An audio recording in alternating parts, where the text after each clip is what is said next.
At 450 degrees Fahrenheit, paper ignites spontaneously. So wrote Ray Bradbury in his futuristic novel Fahrenheit 451.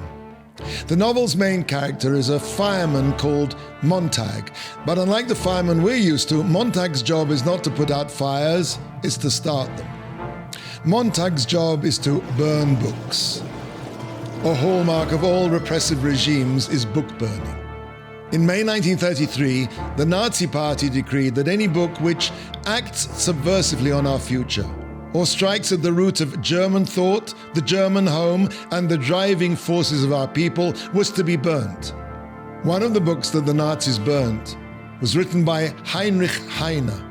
100 years before the Nazis burnt his books, Heine wrote, "Where one burns books, one will in the end burn people." The nature of evil is to want to turn the light of knowledge into the dark heat of unbridled passion. Heat is the characteristic of the summer month of Tammuz. One of the 5 disasters that we mourn by fasting on the 17th of this month of Tammuz, Shiva Asaba Tammuz, was another book burning, the burning of our Holy Torah. The historian Josephus Flavius records that 16 years before the great Jewish revolt against the Romans, robbers attacked and plundered a procession of a Roman official called Stephanus or Apostomus on the royal road near Beit Choron. Cumanus, the proconsul at the time, sent troops to arrest the local villagers. He held them responsible for not intervening. Now, during the arrest of the villagers, one of the Roman soldiers seized the scroll of the Holy Torah, tore it into pieces and set it ablaze. The fury of the Jews knew no bounds.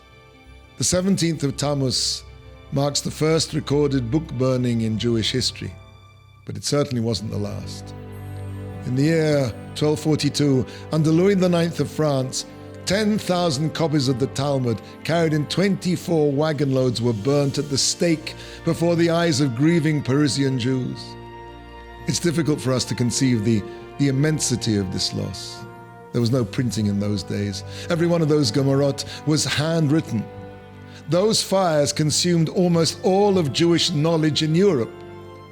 Jewish communities all over the world mourned.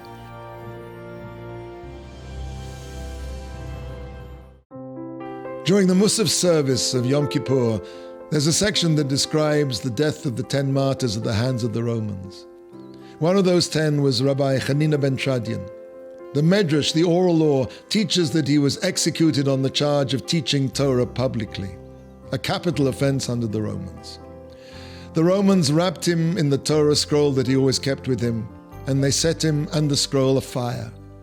To prolong his agony, they packed the space between his chest and the Torah scroll with wool soaked in water.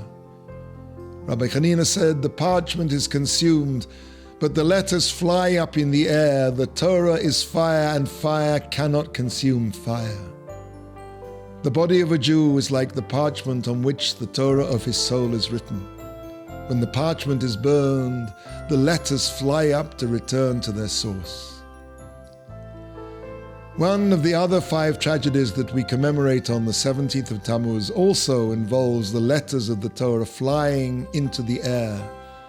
When Moses came down from Sinai, from Mount Sinai, with the first tablets of the law, he saw the people dancing around a golden calf.